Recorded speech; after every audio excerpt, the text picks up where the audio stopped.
We begin tonight following breaking news out of California. Golf great Tiger Woods is currently in surgery following a solo vehicle crash this morning in Los Angeles County.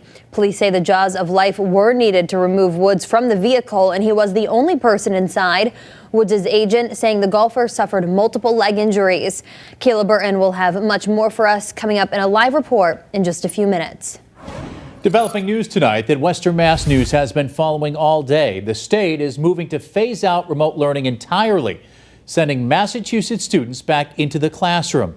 Good Tuesday evening, everyone. Thanks for joining us. I'm Pisano. And I'm Jordyn Jagolinzer. Western Mass News reporter Lindsay Kane is alive in Springfield now with local reaction. Lindsay? Chris and Jordan, Governor Charlie Baker says there's about 400,000 students across the state that have been learning remotely since last March, including students here in Springfield. But today, plans were announced to get students back into the classroom starting this spring. In a special meeting from the Department of Elementary and Secondary Education this morning, Commissioner Jeffrey Riley discussed the need for students to get back to school as health metrics improve. That's something Governor Charlie Baker also highlighted this afternoon.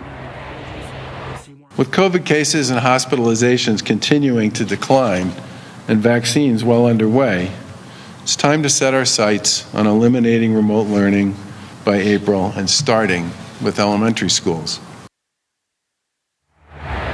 Now, the hope is to get middle and high school students back in person by the end of the school year as well.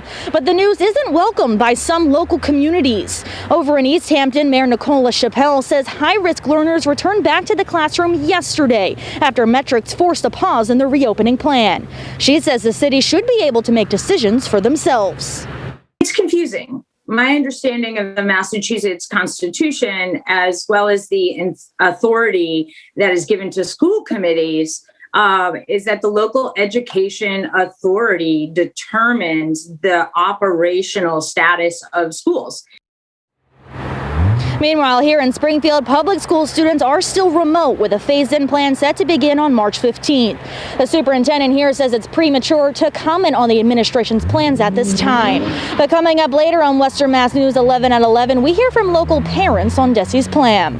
Live in Springfield, Lindsay Kane, Western Mass News. Lindsay, thanks for that live report. And Western Mass News is your vaccine authority. Governor Charlie Baker addressing the COVID-19 vaccine rollout at his press conference earlier today. His main message is that speed of vaccination can't improve without more shots. Western Mass News reporter Audrey Russo is live for us in Boston now with the very latest. Audrey? Throughout his press conference today, Governor Baker repeatedly compared Massachusetts' vaccine rollout to those of other states with 5 million people or more. For those of you who have been following along with Connecticut, they don't have more than 5 million people. Their population is closer to 3 million. Their governor yesterday sort of reworked the state's vaccine rollout plan in order to be an age-based system in the hopes that it'll help speed up the rate of vaccination. Here in the Bay State, Governor Baker says the major hindrance to speed is supply of vaccine from the federal government. It was a bad user experience, which we own. Governor Charlie Baker says the state is continuing to improve the vaccine sign-up system ahead of Thursday, when the next block of appointments will become available. Last week, appointments were still made, though many of the 1 million newly eligible people went through the whole process only to walk away with no slot. Governor Baker blames the limited supply of shots. When you get 450,000 requests for new first dose vaccines each week, and you have 130,000 first dose vaccines that are available, that creates anxiety. This is people in Western Mass are clamoring for more locations. The mayors of Agawam, West Springfield, and Southwick writing a letter to the state asking about the possibility of a vaccine site at the Big E Fairgrounds. Western Mass News has learned that Amherst and Northampton have been selected to run regional collaborative vaccine sites in each town. The collective will get 5,000 doses per week. Many local boards of health are key players in these regional collaboratives. Baker says the goal is to continue sending vaccine doses to sites with bigger capacity. So that you can deliver a certain number of shots every single day and are in a position to be able to move people successfully through your process and to be able to do that on a regular basis. Now, Pfizer and Moderna representatives today said that they are planning to boost their U.S. output of vaccine over the course of the next few weeks. The Johnson & Johnson vaccine is set to go before the FDA for emergency use authorization this Friday. Live in Boston, Audrey Russo for Western Mass News. Audrey, thank you for that live report. And Western Mass News is teaming up with Mercy Medical Center to tackle your COVID-19 vaccine questions. It's live on Facebook this Wednesday starting at 7 p.m. Now you can also watch it on Roku, Apple TV, and Amazon Fire TV by downloading our free Western Mass News streaming app. Turning now to the latest coronavirus numbers in our state over the past 2 weeks. The Massachusetts Department of Public Health is reporting more than 1,100 new cases of COVID-19 today. That brings the total number of confirmed cases in the Bay State to nearly 542,000. Less than 34,000 of those are believed to currently be active. The state is also seeing 30 new deaths from the virus. The statewide death toll now stands at more than 15,500. Back to the breaking news now out of California, as golf legend Tiger Woods is currently in surgery after being involved in a major car crash this morning. Western Mass News reporter Kayla Burton joins us live in studio with the very latest. Kayla. Chris and Jordan, Woods is currently at the Harbor UCLA Medical Center in Los Angeles after suffering what his agent calls multiple leg injuries. This comes after Tiger Woods was involved in a serious single car accident a little after 7 o'clock this morning.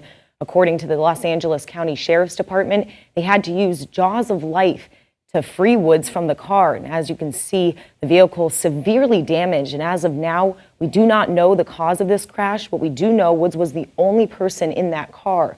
According to the sheriff's office, Woods' vehicle crossed onto the wrong side of the road before it had crashed.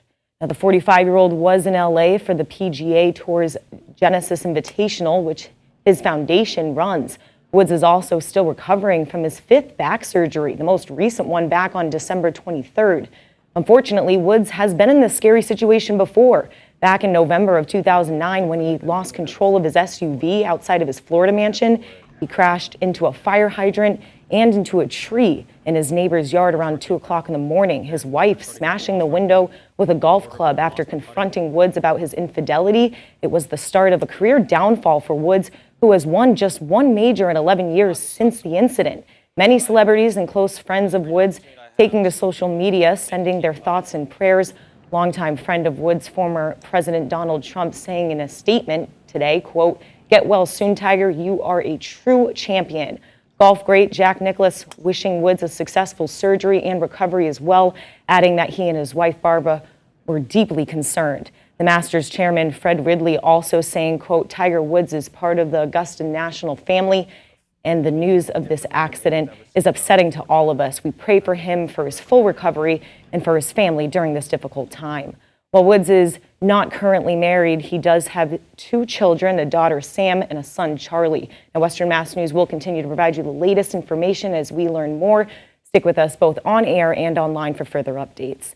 Live in studio, Kayla Burton, Western Mass News. We are seeing snow showers falling across much of Berkshire County out there this evening, so this is causing likely some slippery road conditions, though temperatures are still above freezing in many spots, so roads might just be wet, but some of the snow might be falling at a good clip out there. It seems like the hill towns are dealing with some light snow as well, but most of the valley is dry. Maybe a few flurries or sprinkles possible, but most of the wet weather's fizzling out by the time it gets to us. Current conditions, we do have a lot of cloud cover right now. We're steady at 37 degrees with a nice breeze out of the west-southwest, and that's keeping us feeling just a little bit colder.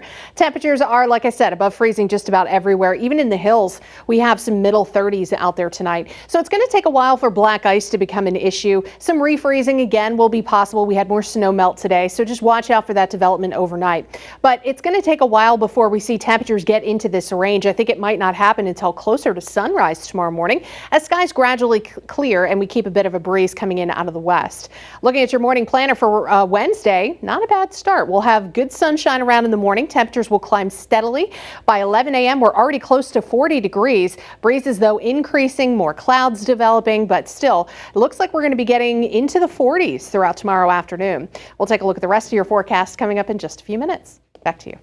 Janna, thanks for that. Now take a quick look at your screen, everyone. West Springfield police are asking for your help to identify the owner of that brown Ford Expedition. Police tell Western Mass News the owner was involved in a hit and run at a car wash on Memorial Avenue back on February 6th. Anyone with information, again, take a look at your screen, is asked to contact the West Springfield PD.